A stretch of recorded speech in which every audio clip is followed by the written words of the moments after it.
Hi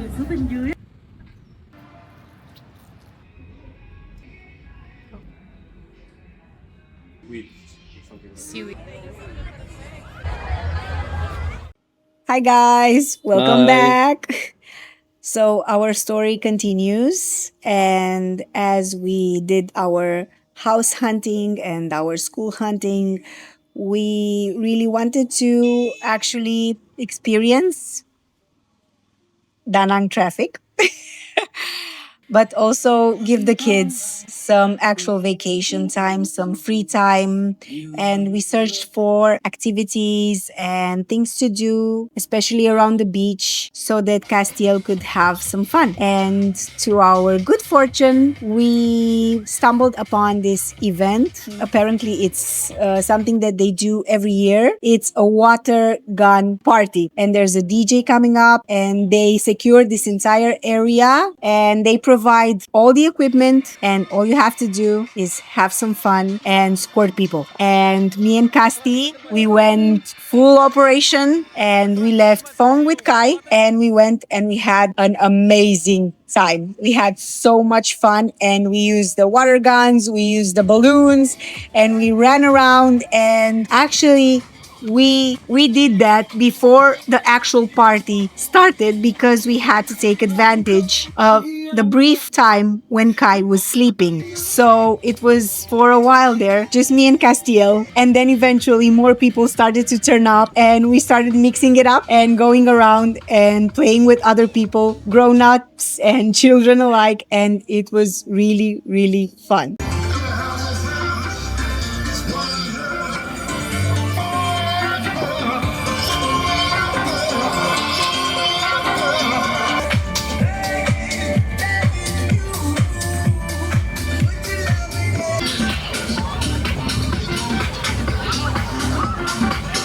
It's one love forever and ever.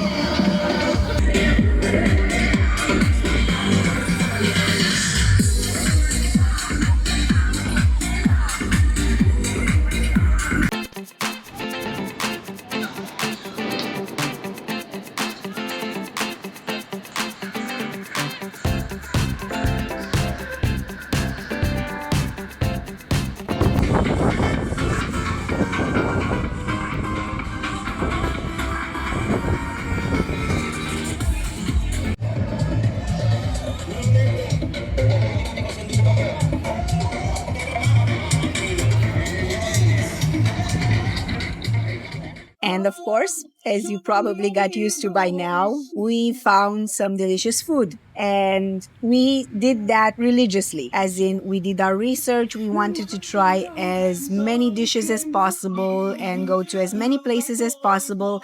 And as you've seen, we don't limit ourselves necessarily to just Vietnamese food. We're curious about any food. And around the same time as the moving happened for us, there was some sort of event, and they took up the entire space at Mike Beach, and they had stalls with a variety of street food that you could try. And it lasted, I think, for 4 days, and it was a public holiday. So everyone was there having a good time. There were concerts, there were shows on the stage, and you could just buy random food from the stalls and try as many dishes as you wanted. Now, some pros and cons to this kind of events. First, pro, you have a diverse selection. We had Vietnamese food, there was Indian food, there was Korean food, there was Japanese food, you name it, it was probably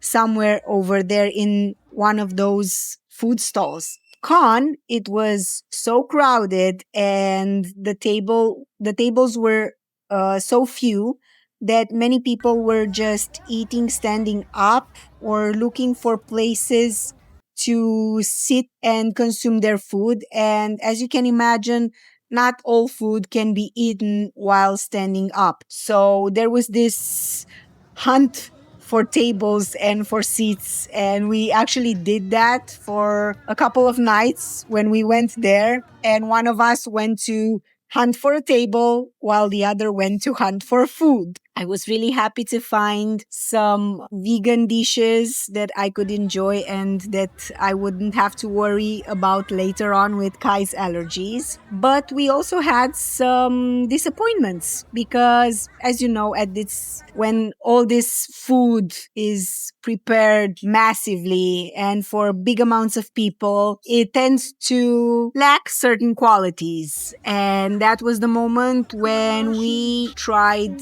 I think it was the worst bang sao we've ever had. They caught your eye because they were making them really big, and we thought with one bang sao we're all gonna be full. But the pancake itself was soggy, and the contents within were more like boiled rather than stir fried. So we didn't actually eat much of it. We actually wasted so much food trying all these different dishes because either the meat was very chewy at some point, you couldn't eat it, the bang sao was undercooked. But yeah, we had an experience with all these types of food, and we did find some delicious ones that you can probably see in the video, and we also had some disappointments which we tend not to make a big fuss out of, just to mention, because it's not always as delicious and as perfect as the internet portrays. But the grilled Food. meat was very good. Yeah, in some places the grilled meat was delicious, and also the rice in the Bamboo. bamboo sticks. Yeah, that was so good.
And since we're seafood lovers, we had to have some seafood. And we saw this octopus tentacles that looked absolutely delicious. But I think there's a trick to cooking octopus to keep it, how do you say, moist, but not very chewy, just perfectly cooked. We did find another place where we had octopus that was perfectly cooked, but again, at these festivals, with the amount of people coming in and asking for food, I think it's really difficult to keep a certain quality. And when you have like 50 skewers on the grill and you have to be really quick about it, you can expect that it won't be perfectly done, perfectly cooked as you would eat it in a more private place that tends to a limited amount of people.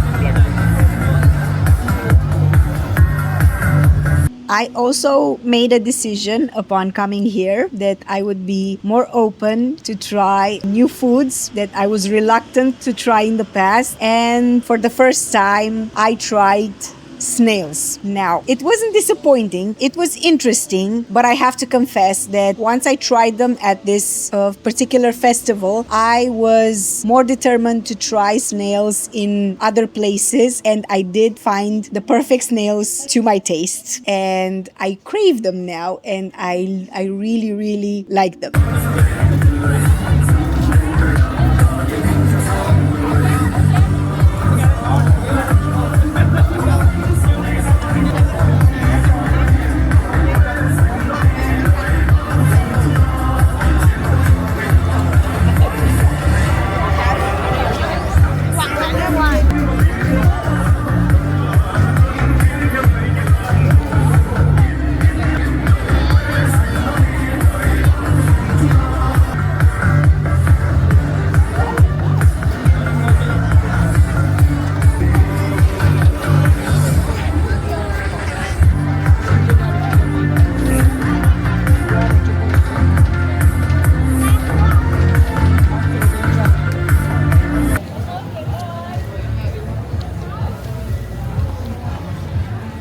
mừng ngon nhất của và toàn thể bà con nhân dân cũng như du khách đang có mặt tại công viên Đông vào tối ngày hôm nay nhân sự kiện khai mạc mùa du lịch biển năm 2025 và kỷ niệm 50 năm ngày giải phóng.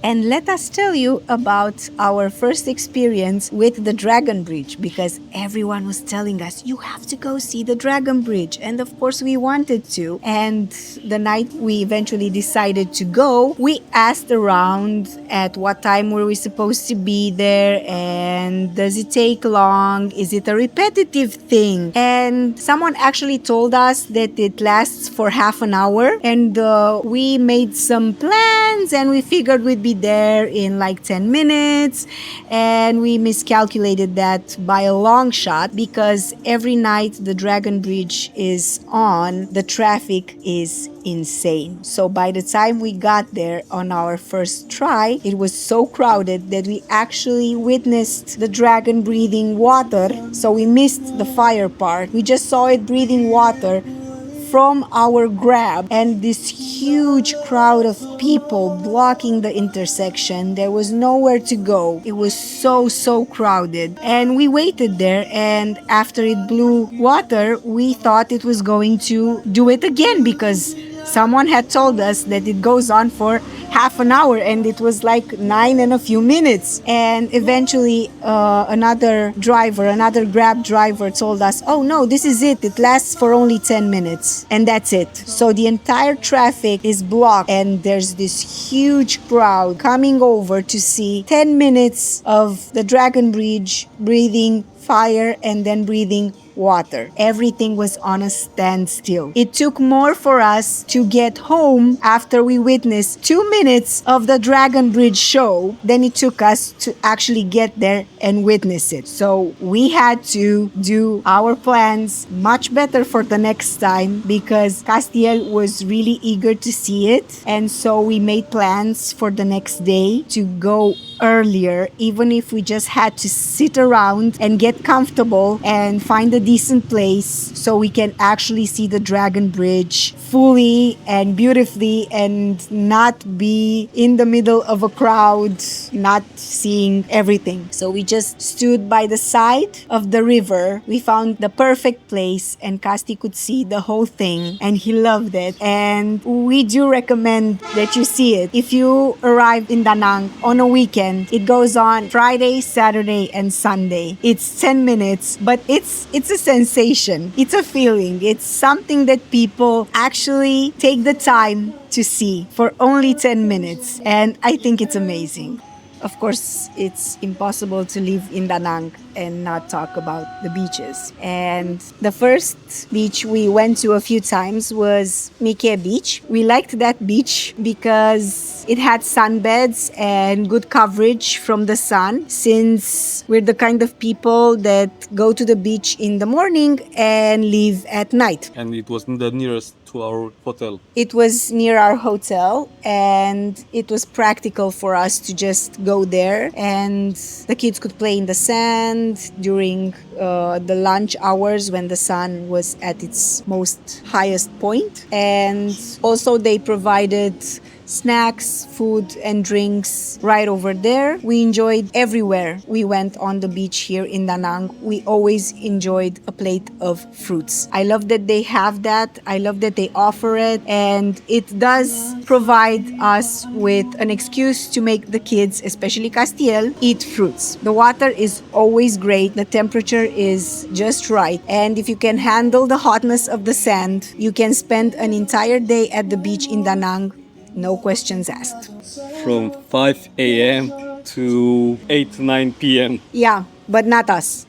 No, we never got up at 5 a.m. to go to the beach. The most crowded hours are either in the morning, like 5 to 7 a.m., or after their work, so it means 4:30 or Yeah. 4 to 6 p.m. It gets full all of a sudden. So there's no one on the beach. It's just you. And then the sun goes down and it's packed. People are coming to the beach just to go for a swim for 20 minutes and then leave. But it gets so full. And there's this huge vibe growing from being alone on the beach to having everyone on the beach. And if you've never been to Danang, there is something here called the Blue Hour, and it's right at that point where the sun has set, but it's still shining, and it gives the sky this beautiful blue color that I don't think I've ever seen anywhere in the world but here. And it's the perfect time to take photos, and so many people come to the beach to take photos just to grasp a little bit of that beautiful, beautiful Danang blue sky.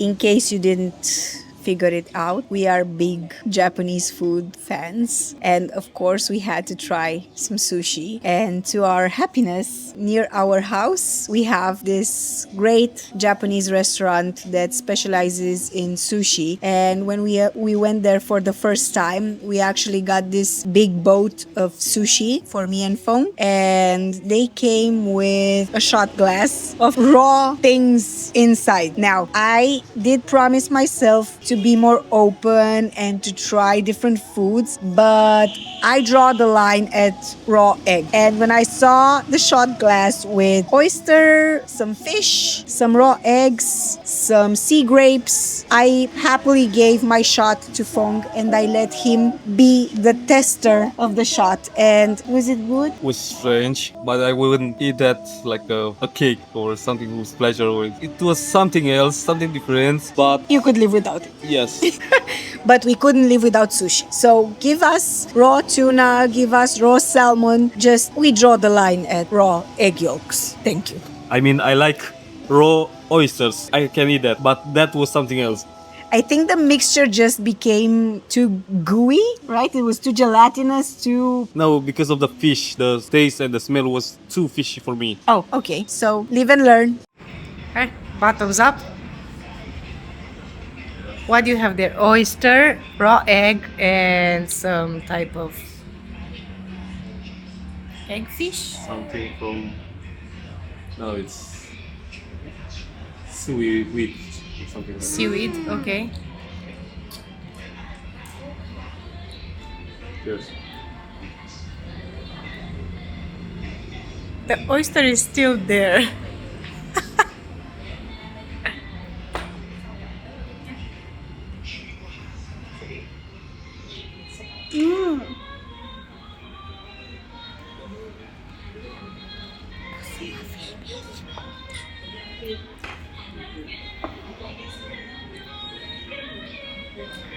That's right. Okay.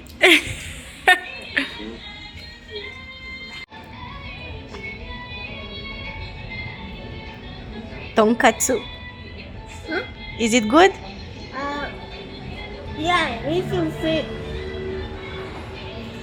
We actually had a friend write to us and tell us that she loves our videos and she loves it that we present and introduce the food. So we're glad that we can inspire you. But like we told our friend, please don't limit yourself to just watching the videos. Look for plane tickets and come meet us in Danang so we can have a delicious meal together. Until then, you know us, we're the Does, and we'll see you in the next episode. And you can follow us, you can subscribe, and you can like our video. And thank you for joining us in this journey. Bye. Thank you.